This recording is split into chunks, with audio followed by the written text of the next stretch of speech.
comme Mme Mété disait tout à l'heure, c'est vrai qu'on est bien dans la présence de Dieu. On n'a pas envie d'y quitter. Je trouve que des fois, quand on s'apprête à prêcher, ça coupe ce moment. Mais, mais Dieu a toujours quelque chose à nous dire dans sa présence. Et ce matin, je ne veux pas euh, forcément vous raconter mon témoignage, sinon on en a pour des heures. Je vais simplement vous livrer ce que le Seigneur a mis dans mon cœur ce matin pour nous, pour l'Église du Vitrolles, pour chacun d'entre nous. Je crois qu'il veut encore nous fortifier ce matin. Je crois qu'il veut encourager. Je crois qu'il veut guérir, restaurer. Alléluia. Sans tarder, lisons ensemble. On va lire deux passages ensemble. Un passage d'abord dans Jérémie au chapitre 31. Et nous allons lire ensemble les versets 15 à 20 et après on ira dans les livres des Actes au chapitre 16. Alors, prenons d'abord donc le chapitre 31 de Jérémie, au verset 15. Voici ce que l'Éternel dit. Ainsi parle l'Éternel, on entend des cris à Rama, des lamentations, des larmes amères. Rachel pleure ses enfants, elle refuse d'être consolée sur ses enfants, car ils ne sont plus. Ainsi parle l'Éternel, retiens tes pleurs, retiens tes larmes de tes yeux, car il aura un salaire pour tes œuvres, dit l'Éternel. Ils reviendront du pays de l'ennemi. Il y a de l'espérance pour ton avenir, dit l'Éternel. Tes enfants reviendront dans leur territoire. J'entends Éphraïm qui se lamente. Tu m'as châtié et j'ai été châtié comme un veau qui n'est pas dompté. Fais-moi revenir et je reviendrai, car tu es l'Éternel mon Dieu. Après m'être détourné, j'éprouve du repentir, et après avoir reconnu mes fautes, je frappe sur ma cuisse. Je suis honteux et confus, car je porte l'opprobre de ma jeunesse. Éphraïm est-il donc pour moi un fils chéri, un enfant qui fait mes délices, car plus je parle de lui, plus encore son souvenir est en moi. Aussi mes entrailles sont émues en sa faveur, j'aurai pitié de lui, dit l'Éternel. Dans ce passage que je veux qu'on retient ce matin, qu'on retienne ensemble ce matin, il y a de l'espérance pour ton avenir. Et tes enfants reviendront dans leur territoire. Amen. Lisons aussi ensemble dans le livre des Actes au chapitre. On connaît bien ce passage. En général, c'est un passage qu'on prend lorsque on fait une réunion d'évangélisation, la conversion spectaculaire du geôlier. Voici ce qu'il nous est dit. Après l'avoir rassuré, l'apôtre lui dira, donc au verset 30, il dira, donc il est fils sorti et dit, Seigneur, que faut-il que je fasse pour être sauvé? Après que l'apôtre Paul est rassuré parce que ce qu'il allait se donner la mort, il dira, ne crains rien, ne te fais pas de mal. Et puis il dira que lui, tellement il était, comment dire, interpellé, il va dire, que faut-il que je fasse pour être sauvé? Et voici ce que l'apôtre Paul va lui dire. Paul et Silas répondirent, crois au Seigneur Jésus et tu seras sauvé. Et il rajoute, toi et ta famille. Amen. Et il dit donc, il lui annonçait la parole du Seigneur, ainsi qu'à tous ceux qui étaient dans sa maison. Il est pris avec lui à cette heure même de la nuit. Il leva le plaid et aussitôt il fut baptisé, lui et tous les siens. Alléluia. Si je devrais donner un titre de ce message ce matin, c'est que Dieu a de l'espérance pour toi et a de l'espérance pour ton avenir, non pas simplement pour toi-même, mais également pour chaque membre de ta famille. Alléluia. Je ne sais pas par quoi tu passes, que tu vis. Peut-être tu traverses un moment actuellement de doute, de trouble. Peut-être même que tu te fais te lamenter, comme il est mentionné ici dans Jérémie 31, que tu te lamentes comme le peuple d'Israël déporté. Peut-être même que tu n'as plus le goût à la vie. Peut-être que tes nuits sont sombres, que tu n'arrives plus à trouver la sommeil à cause de tant de difficultés, à cause des membres de famille qui autrefois a connu le Seigneur, mais qui n'est plus au milieu de nous ce matin. Mais le Seigneur te dit, veut te dire, t'encourager ce matin. Il veut te dire que les promesses que j'ai faites pour ta famille, à toi et toute ta famille, n'ont pas changé, demeurent. Ici, il est question, que Dieu rappelle quand on relit ce passage, je ne vous ai pas lu les versets précédents dans Jérémie 31, mais quelques versets auparavant, Dieu prend les nations à témoin. Et qu'est-ce qu'il dit à ces nations? Il dit en gros que les peuples que j'ai dispersés un jour reviendront. Il dit que mes promesses envers eux demeurent. Les promesses qu'il a faites envers le peuple d'Israël demeurent comme les promesses qu'il a faites pour toi demeurent. Il dira dans les versets précédents, il aura un chant de triomphe ce jour dont parle le prophète. Et le deuil sera changé en allégresse. On connaît bien ce chant qu'on chante, ce verset qu'on chante souvent dans le chant, dans nos cantiques. Et le Seigneur Jésus confirme cette promesse également lorsqu'il changera l'eau en vin aux noces de Cana. Et il dira, après la tristesse, il sera la joie. Mais, dans les versets qu'on vient de lire, ce n'est pas encore le cas. Avant ce moment de joie, il aura un moment de tristesse. L'heure ici n'est pas la joie, n'est pas la réjouissance, car le peuple est face à une situation difficile. Une situation de l'abandon. Du fait de quoi? Du fait de la déportation. Mais quelle a été la cause de cette déportation? La cause de cette déportation a été le fait de leur désobéissance, puisque le Seigneur plusieurs fois les avait avertis. Mais ils n'ont pas écouté. Ils ont préféré écouter les voix des faux prophètes. C'est pour ça qu'ici, ce qu'on entend, on entend des pleurs, des gémissements. Ce sont des pleurs lesquels il n'y a pas de consolation. Car il nous est dit qu'il n'y a pas de perspective. C'est pour ça que Rachel ne veut pas refuse de se consoler. Ça s'applique aussi au massacre qui a eu lieu des enfants dans Matthieu 2, au verset 16 et 13. Ici, Rabat se trouve à la frontière entre les 10 tribus et les 2 tribus. Si on reprend un peu le contexte, les 2 fils de Rachel, Joseph et Benjamin, sont séparés. Joseph appartient aux 10 tribus, tandis que Benjamin aux 2. Cependant, les enfants ne sont pas seulement séparés. Il nous est dit qu'ils ne sont même plus là. Ils ont été déportés. Les 10 tribus dans la déportation, la dispersion, les 2 tribus dans la captivité. C'est pourquoi Rachel pleure. Rama aussi situé à environ 8 km de Jérusalem, et c'est là qu'on y rassemble donc les captifs du royaume du Nord avant leur déportation à Babylone. C'est aussi le lieu où Rachel a été enterrée, c'est-à-dire donc à la frontière entre les 2 royaumes. Et l'image ici, c'est celle de Rachel pleurant de son tombeau, ses enfants disparus, c'est-à-dire les fils d'Israël qui étaient portés. Mais après ce moment difficile, viendront moment où les enfants déportés reviendront dans leur maison familiale. Dieu se souviendra d'Israël, ce qui nous est dit dans le verset 16. Il aura un salaire pour tes œuvres. Et dans le second passage que nous avons lu, où Paul et Silas ont été emprisonnés, on voit vraiment l'œuvre du Saint-Esprit, parce que normalement, un gardien, quand on prend à l'époque, un gardien est responsable des prisonniers qui est à sa disposition.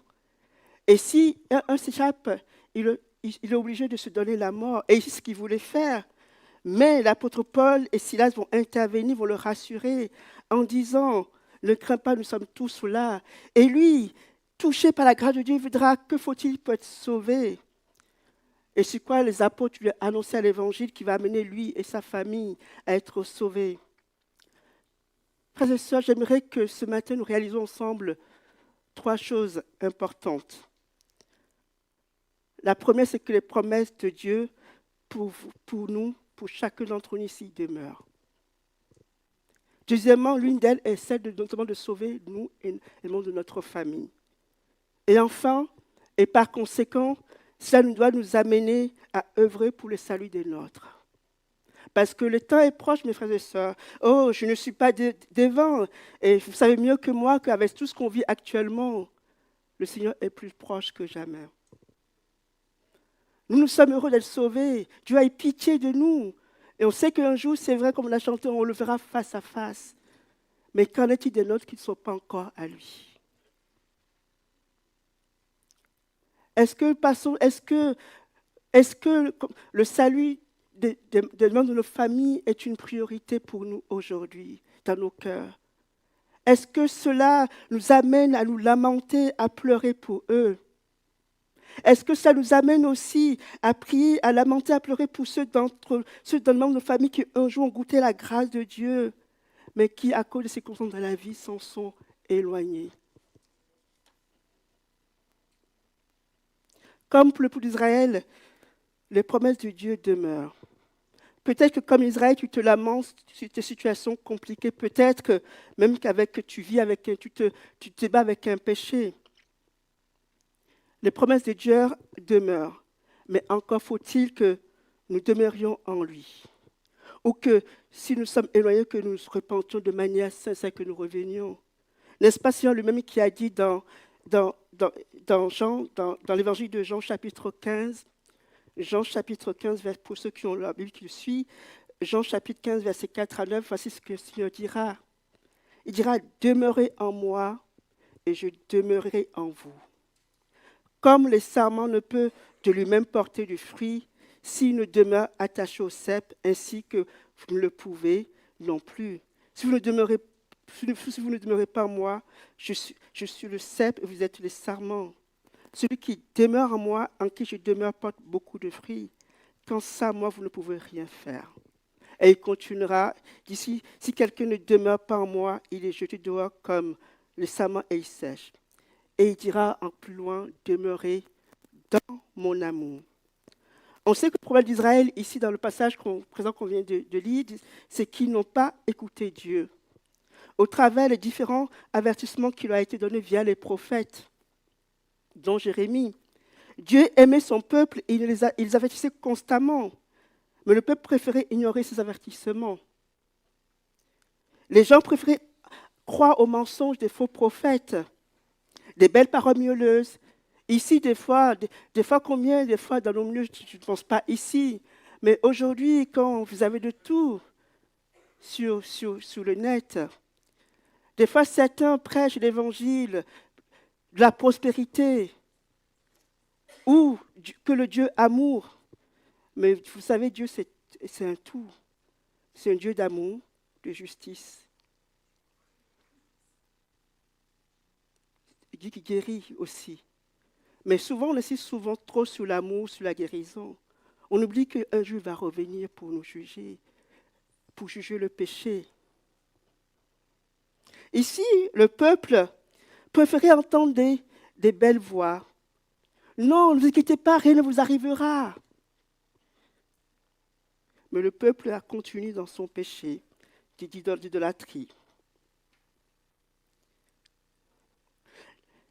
Seule une minorité va rester ferme.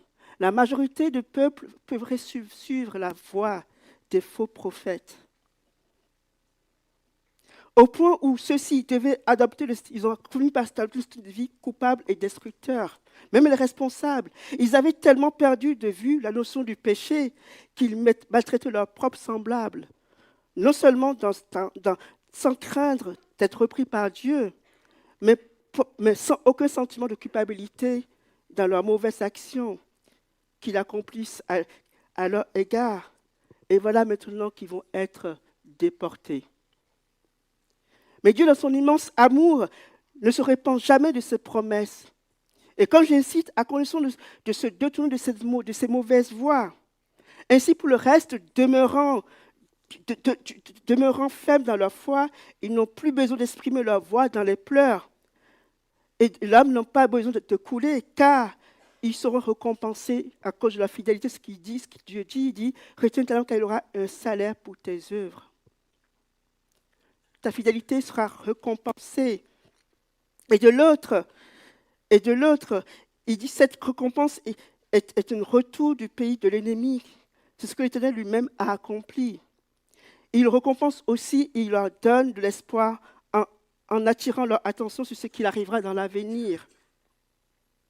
Quant à Éphraïm, il a fallu qu'il passe par une véritable repentance. C'est pour ça que Dieu s'est souvenu de lui. Quand il a fallu qu'il passe par l'humiliation, il dit même, j'ai été châtié comme un veau indomptable. Quand on lit le passage, il y a plusieurs versets qui montrent qu'Éphraïm avait honte et que vraiment qu'il s'éloigne de Dieu, qu'il a besoin de revenir. Et il dit, après avoir reconnu mes fautes, je frappe sur ma cuisse. Il exprime un sentiment de honte, d'humiliation. Quand il dit même, je porte l'opprobre de ma jeunesse, il éprouve un sentiment véritable de honte. Vous savez, je ne vous apprends rien de nouveau. La repentance n'est pas une simple excuse ou pardon. C'est vraiment un changement de mentalité. De dire, non mais Seigneur, je renonce à ça, je ne veux plus refaire.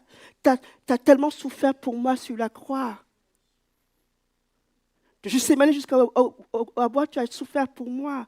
Tu t'es dépouillé pour moi, donc je ne peux pas rester dans cet état, j'ai besoin de toi. C'est ce qu'il a fait, Éphraïm. Il a réalisé sa condition de misérable, comme plus tard le réalisera le fils prodigue. On voit, quand je vois Éphraïm, je vois aussi l'exemple du fils prodigue. On voit le chemin par lequel il a fallu qu'il connût la misère. Il a fallu qu'il connût que sans Dieu, qu'il ne pouvait rien faire. Il a fallu qu'il connût la déshérence, la déchéance, pour réaliser sa condition de perdu. D'abord, le chemin de retour de celui qui, sous le poids de la misère, fait un demi-tour. C'est ça la repentance. Revient vers son Père et confesse son péché. Et ensuite, l'amour de Père, justement, qu'il accueillit, qu'il le reçoit et qui use de compassion envers lui et qui l'accueille avec un grand amour. Comment Dieu pourrait-il me faire connaître son amour envers chacun d'entre nous, en fait ce qu'il lui demande, qui sont de tout du péché? Il montre le chemin de retour. Il montre le chemin de retour vers lui. Et comme quelqu'un dit, Dieu ramène son peuple vers lui parce qu'en tant que Dieu compatissant, il a pitié de son état désespéré. Ce qu'il dit en somme ici à Éphraïm, il dira, un enfant qui fait mes délices, car plus je parle de lui, plus encore son souvenir est en moi. Ainsi mes entrailles sont émues en sa faveur, j'aurai pitié de lui. Comme Dieu veut avoir pitié de chacun membre de nos familles qui sont loin de Dieu. Et si Dieu a pitié de combien nous-mêmes, nous devons avoir cette compassion qui nous pousse, et je reviendrai tout à l'heure, à nous rester dans l'intention, à prier jour et nuit pour eux. Ainsi, mon frère, ma sœur, ne perds pas espoir. Vos enfants qui autrefois étaient en Christ et qui venaient dans ce lieu reviendront.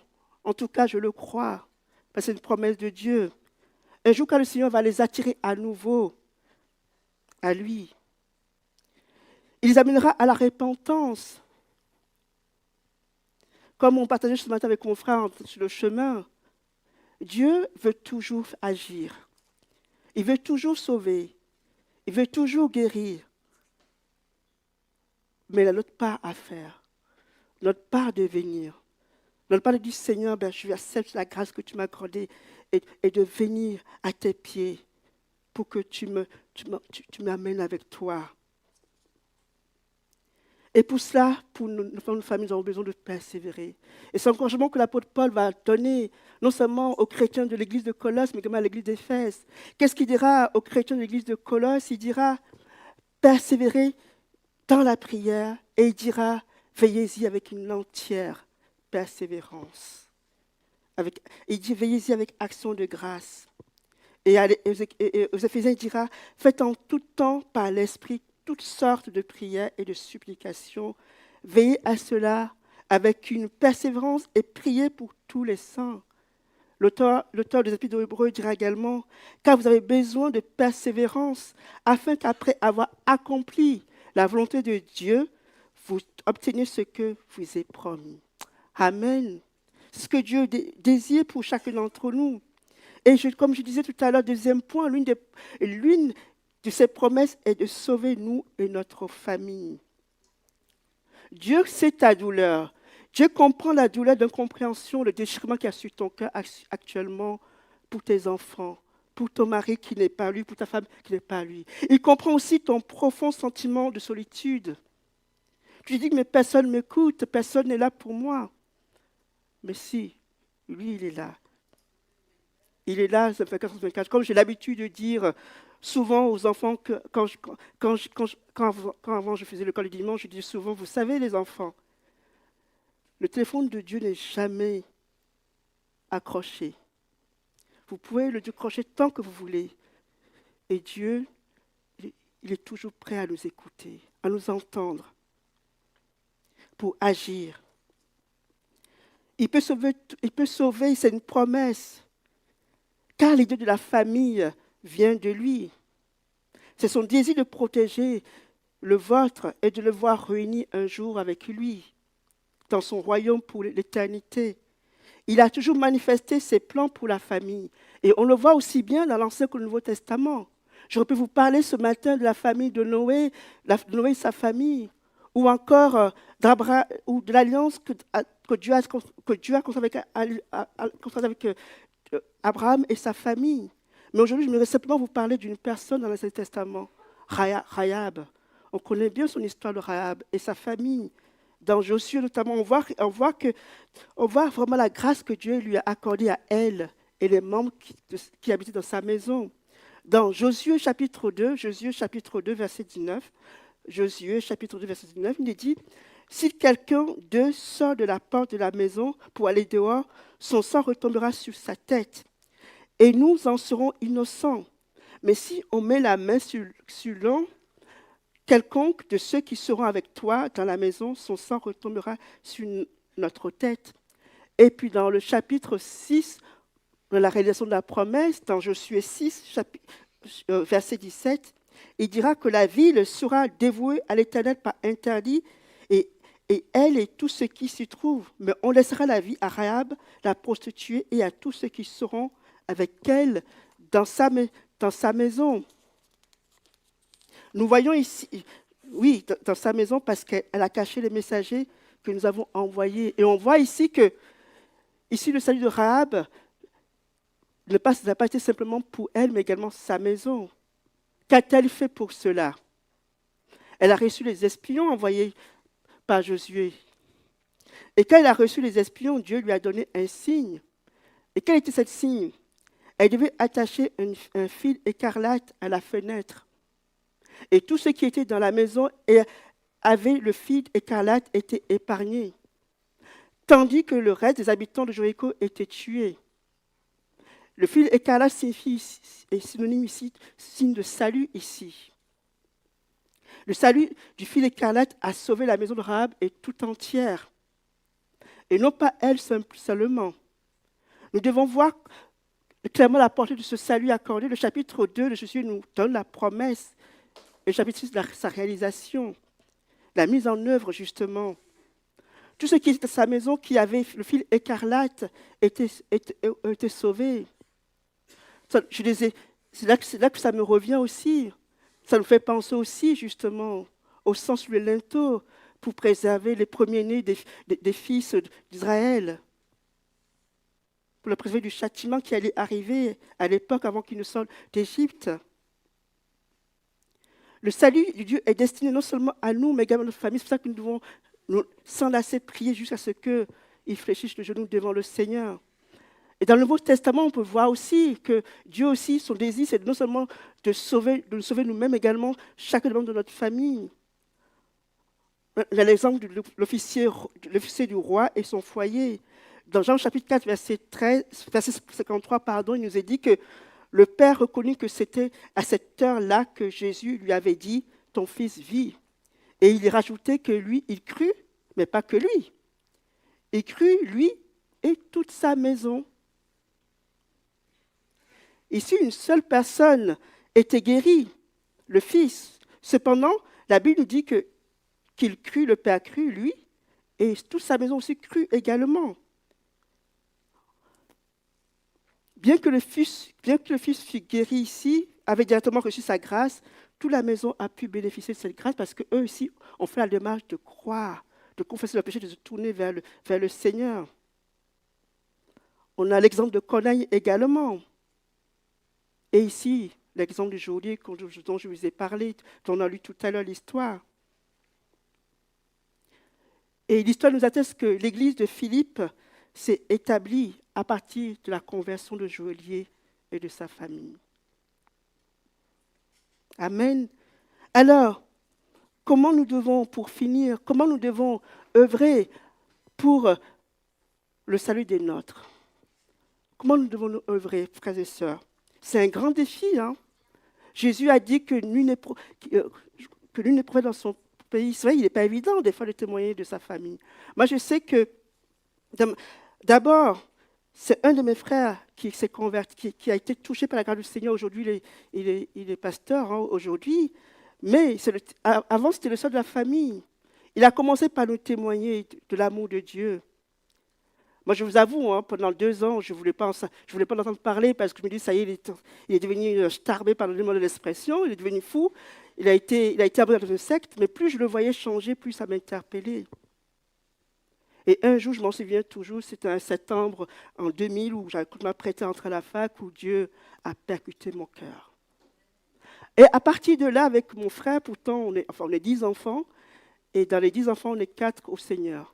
Et je crois que Dieu va continuer sur nous dans les 6 autres, parce que ce qu'il commence, il achève. Et bien, à partir de là, c'est que quand on était étudiant et agronome, mon frère, à l'époque, était étudiant en stage pastoral, mais ce qui s'est passé, c'est que souvent, on se voyait. Et à chaque fois qu'on se voyait, on priait ensemble pour le membre de notre famille. Parce qu'on a réalisé que ça n'a plus rien des fois de parler, parce que des fois, on peut se buter face à des groupes. Et puis, on s'est dit, l'important, c'est de vivre notre foi. Et on priait, puis Dieu a fait son œuvre dans le cœur d'une de notre sœur, puis une autre sœur. Aujourd'hui, on est 4, mais je crois que Dieu va continuer dans la vie.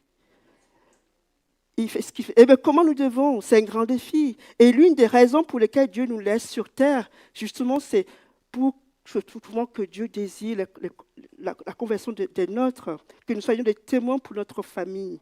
Même si des fois, ce n'est pas évident. Dans le livre de Romains, au chapitre 10, verset 1, nous lisons, il dit, « Frères, le vœu de mon cœur », c'est l'apôtre Paul qui parle, dit, « Le vœu de mon cœur et ma prière à Dieu pour eux », il parle du peuple de ses concitoyens israéliens, des Juifs, il dit, « c'est qu'ils soient sauvés ». Ici, Paul prie afin que Dieu convertisse les siens, c'est-à-dire Israël. Il prie pour son salut, un salut effectif.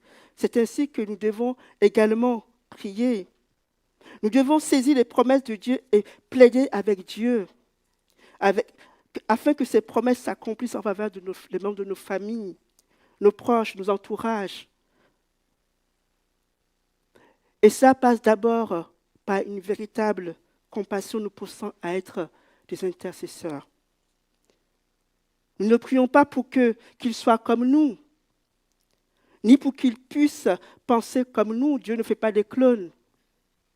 Et encore moins qu'ils copient nos actions. C'est plus profond que cela, frères et sœurs. Leur désir, doit être qu'ils comprennent vraiment la volonté de Dieu pour leur propre vie. Qu'ils saisissent pour eux-mêmes leur vie l'immensité de la grâce de Dieu, l'amour que Dieu a pour eux qui va les pousser, qu'ils réalisent leurs conditions misérables qui va leur pousser à se fléchir de genoux devant le Seigneur. En d'autres termes, qu'ils réalisent qu'ils sont perdus devant Dieu. Moi, à l'époque, mon frère pouvait me parler des heures et des heures, mais tant que moi-même, je n'avais pas réalisé que j'étais perdu, je ne pouvais pas venir au Seigneur. Et j'imagine pour lui-même qu'il a fallu, avant que Dieu touche mon propre cœur, qu'il a fallu qu'il passe par le moment de prière intense, de moments de persévérance dans la prière, pour qu'un jour aussi, Dieu ouvre mes yeux, pour que je vois ce qu'il a accompli pour moi sur la croix et l'avenir qu'il me réservait. Pour cela, frères et sœurs, nous avons besoin d'avoir accès au secret de Dieu pour le salut de ceux qui nous appartiennent, qui nous sont chers. On peut voir quelque chose de cet aspect-là dans l'intercession d'Abraham. Il y a quelque chose, une parole qui a attiré mon attention que je vais partager avec vous ce matin par rapport à cette intercession qu'Abraham a fait pour son cousin Lot et sa famille. On voit dans Genèse, chapitre 18, verset 17, il nous dit que, alors l'Éternel dit, je cacherai-je à Abraham ce que je fais faire. Ici, c'est Dieu qui parle. Il s'adresse à un homme, Abraham. Ce dernier est connu pour sa grande foi. Un homme de foi ne peut qu'être un homme de prière. Ne pas cacher veut dire dévoiler, révéler, ouvrir. Cacherai-je à cet homme de foi, à cet homme de prière, ce que je vais faire. En gros, ici, il s'agit de l'agenda, le programme de Dieu. Dieu dit, je ne vais pas cacher mon programme, mon agenda, de ce que je vais faire à mon serviteur Abraham. Je vais lui révéler. L'accès au secret de Dieu nous permet de nous positionner et de prendre l'action. L'accès au secret de Dieu nous montre la direction à suivre, ce que nous devons faire par moment. Et lorsqu'un cri d'une ville monte vers Dieu, il descend pour le détruire. Et c'était le cas pour la vie de Sodome et Gomorrhe. Leur péché était énorme. Et Dieu était descendu afin de détruire cette ville. Et c'est ce qu'il avait envoyé ses anges. Il voulait les détruire à cause de leur péché, mais dans cette contrée, il y avait 4 justes. Dans le livre de Jonas, Dieu voulait également détruire Ninive, pour la même raison. Mais il y a une différence entre Jonas et Abraham. Moi, je me suis dit, après, je ne sais pas, c'est mon interprétation, mais je me dis, pourquoi, contrairement à Abraham qui a intercédé, pourquoi, Jonas, lui, n'était pas content. J'imagine, pourquoi il n'avait pas compassion pour Ninive? Je me suis dit, il n'avait pas compassion parce qu'il n'avait aucun proche dans cette ville. Il n'y avait aucune famille dans cette ville. Parce que je me suis dit, s'il avait de la famille à Ninive, son comportement aurait été différent certainement.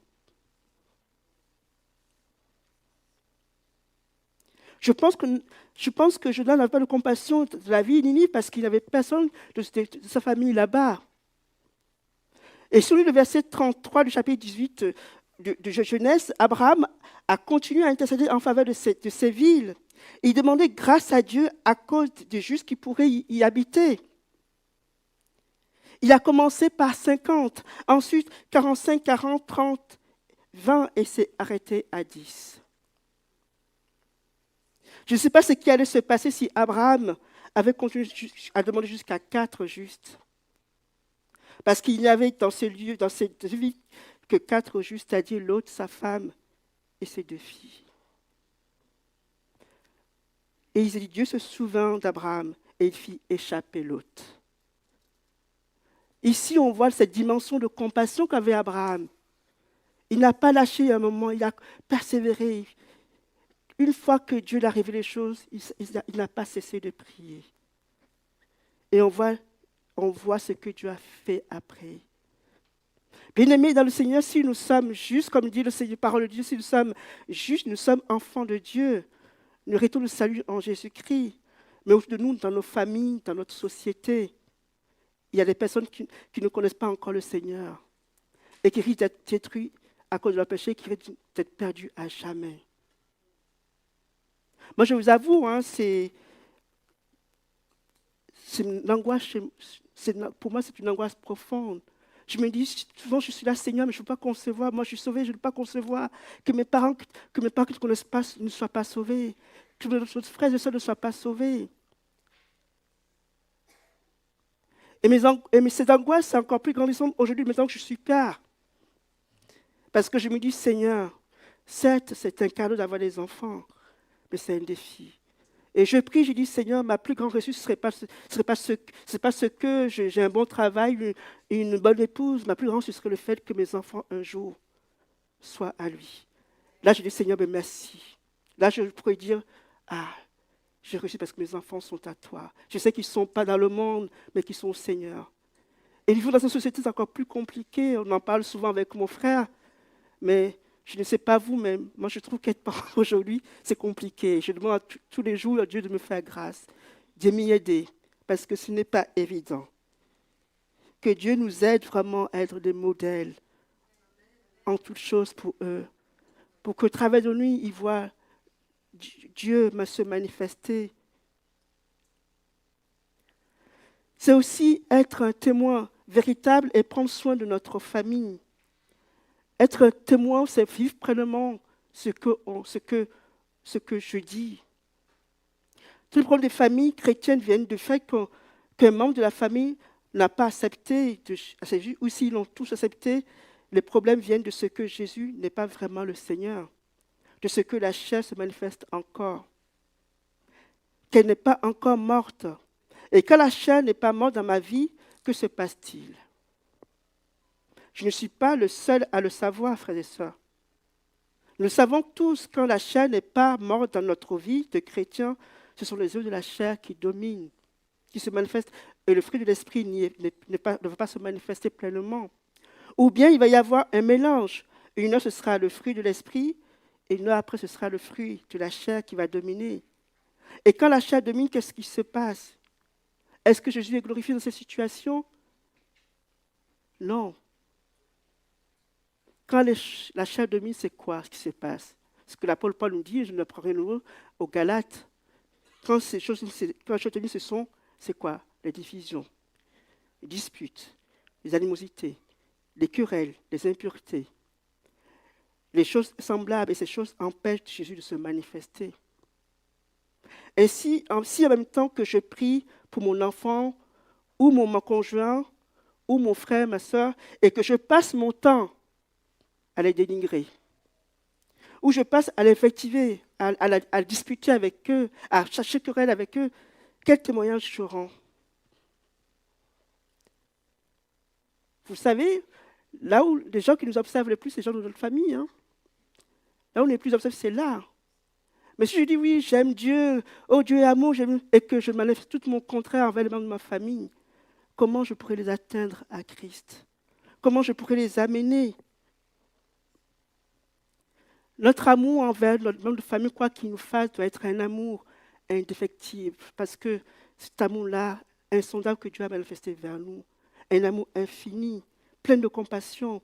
Et quand l'amour de Jésus va être pleinement manifesté dans mon cœur, de mari ou de père, ou de frère, quand l'amour de Jésus va être manifesté dans le cœur, et la vie, c'est alors Dieu va agir dans leur vie. Elle va être à la gloire de Jésus. C'est aussi prendre soin de sa famille.